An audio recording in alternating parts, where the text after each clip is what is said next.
الحمد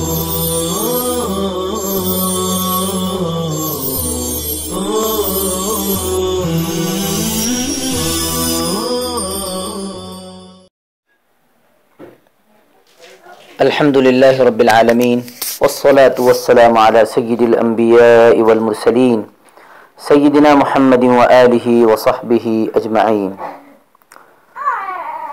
طلبہ عزیز، آج ہم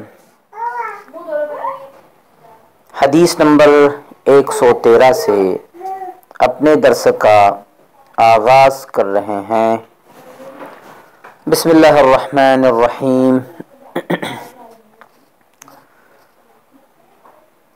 وعن عائشة رضی اللہ عنہا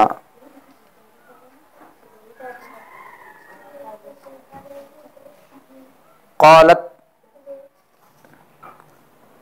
ان كان رسول الله صلی اللہ علیہ وسلم لا يدع العمل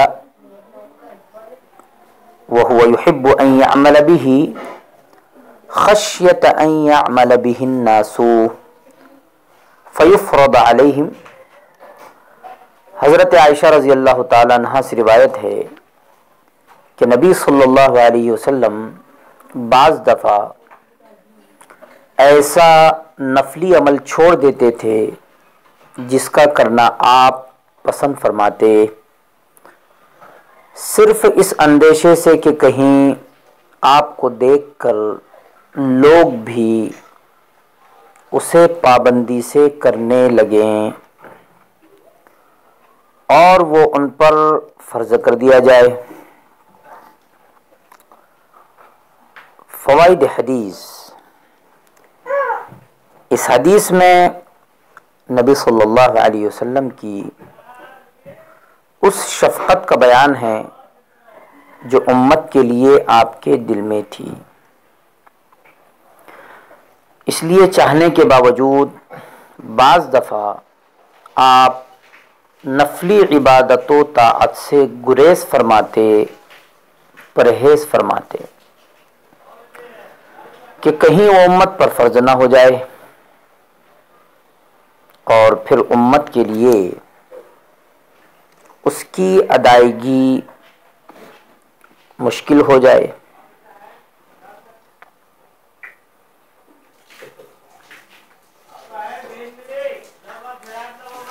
اس حدیث میں بھی آپ صلی اللہ علیہ وسلم کی، جیسا کہ اوپر بتایا گیا،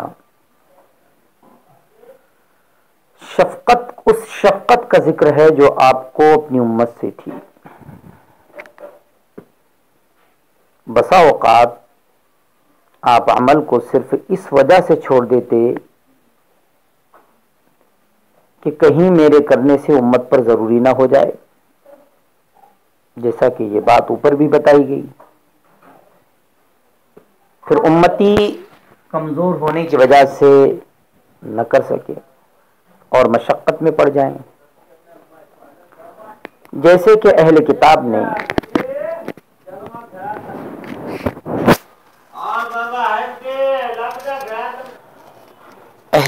نے اپنے اوپر رہبانیت کو اختیار کیا، مگر جب اللہ نے ان پر لازم کر دی تو قرآن مجید نے فرمایا فما رعوها حق رعایتها، کہ جس طرح اس کی رعایت رکھنی تھی اس طرح انہوں نے اس کی رعایت نہیں کی۔ خشیۃ ان یعمل به الناس فیفرض علیہم، ڈرتے ہوئے کہ کہیں لوگوں کے عمل کرنے سے وہ ان پر فرض نہ ہو جائے، جیسے کہ آپ نے 3 رات تک تراویح پڑھی تھی،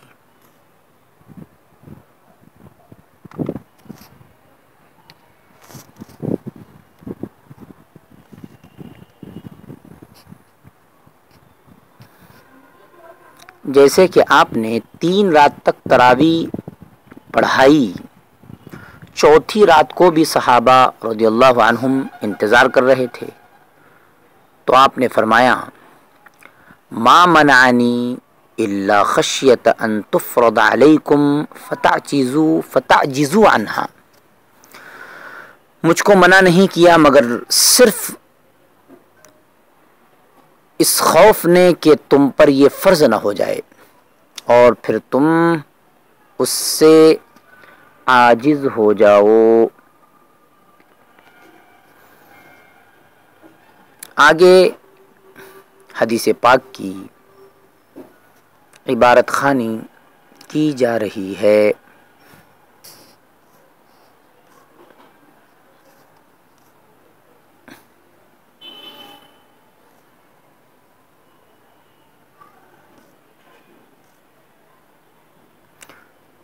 وعن ابن عمر رضی اللہ عنہما ان رسول اللہ صلی اللہ علیہ وسلم قال المسلم اخو المسلم لا يظلمه۔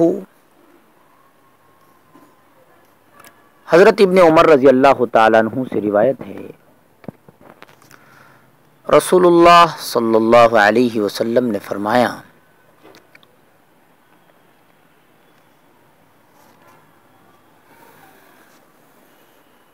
مسلمان کا بھائی ہے، نہ اس پر زیادتی کرتا ہے، ولا یسلمہ، اور نہ اسے بے یار و مددگار چھوڑ کر دشمن کے سپرد کرتا ہے۔ من کان فی حاجت اخیہ کان اللہ فی حاجتہ، جو اپنے مسلمان بھائی کی حاجت پوری کرنے میں لگا ہو، اللہ تعالی اس کی حاجت پوری فرماتا ہے۔ ومن فرج عن مسلم کربۃ فرج اللہ عنہ بها کربۃ من کرب یوم القیامہ،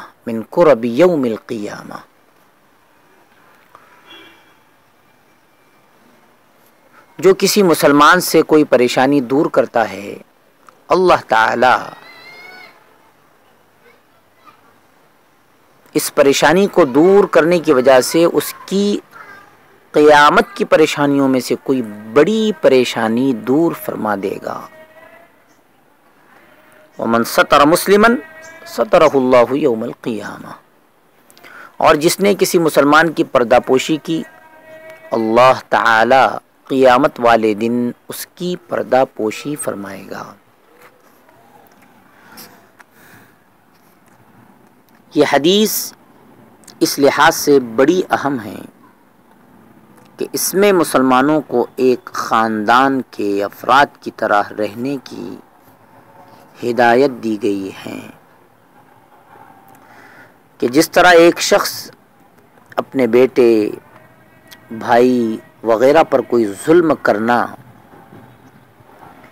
اور مدد کے وقت اسے بے یار و مددگار چھوڑنا پسند نہیں کرتا، اسے کوئی حاجت ہو تو اسے پوری کرنے کی، کسی تکلیف اور پریشانی میں مبتلا ہو تو اسے دور کرنے کی، اور اس سے کوئی کوتاہی غلطی ہو جائے تو اس کی پردہ پوشی کی سعی کرتا ہے، کوشش کرتا ہے۔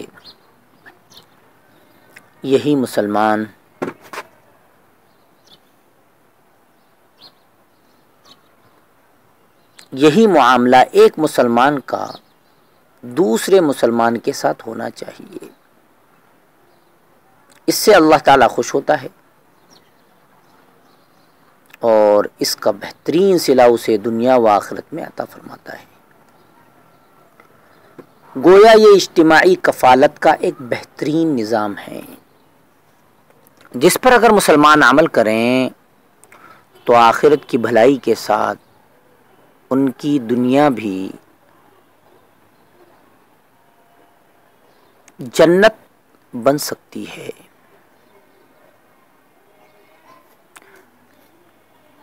کاش مسلمان اپنے مذہب کی ان روشن تعلیمات کو اپنا سکے۔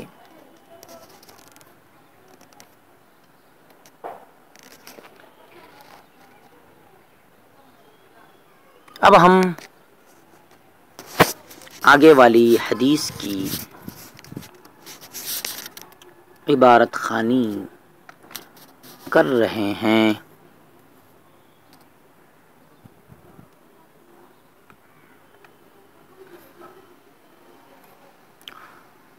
وعن ابی ہریرہ رضی اللہ تعالی عنہ قال قال رسول اللہ صلی اللہ علیہ وسلم المسلم اخو المسلم لا يخونه ولا يكذبه ولا يخذله۔ حضرت ابو ہریرہ رضی اللہ تعالیٰ عنہ سے روایت ہے، رسول اللہ صلی اللہ علیہ وسلم نے فرمایا، مسلمان مسلمان کا بھائی ہے، وہ اس کی نہ خیانت کرتا ہے نہ اس سے جھوٹ بولتا ہے یا نہ اسے جھوٹا قرار دیتا ہے،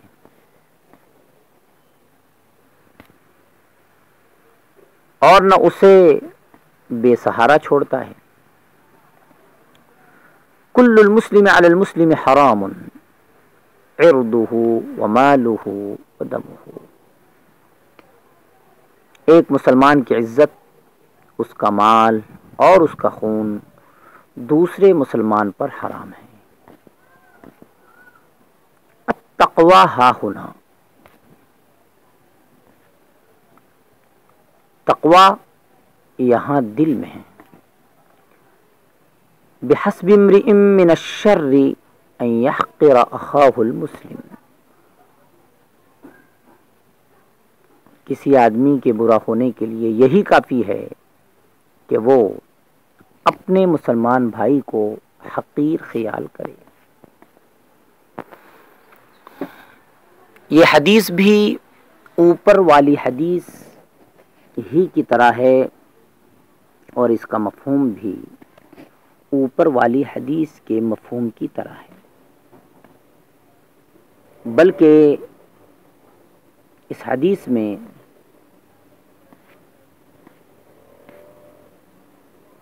مزید تشریح اور وسعت ہے۔ اس میں مسلمانوں کی عزت اور جان و مال کی باہم حفاظت کرنے کی تاکید کے ساتھ ساتھ ایک اور نہایت اہم بات یہ ارشاد فرمائی گئی ہے کہ تقوی کا معاملہ یہ مسلمان کا اندرونی معاملہ ہے، جس کا تعلق دل سے ہے، جس میں کوئی جھانک کر نہیں دیکھ سکتا، اسے صرف اللہ تعالی ہی جان سکتا ہے۔ اس لیے کوئی شخص اپنے بارے میں یہ گمان نہ کریں کہ میں تو بہت نیک اور زہد و تقوی کے اونچے مقام پر فائز ہوں، اور فلاں مسلمان ایسا ویسا ہے، اور اپنے اس زعم پارسائی میں اسے اپنے سے کمتر اور حقیر سمجھے۔ نیز اس حدیث پاک سے یہ بھی معلوم ہوا کہ ظاہری اعمال اور نیکیوں سے قطع نظر کوئی شخص فی الواقع ایمان، اخلاص اور تقوی کے کس مقام پر فائز ہے۔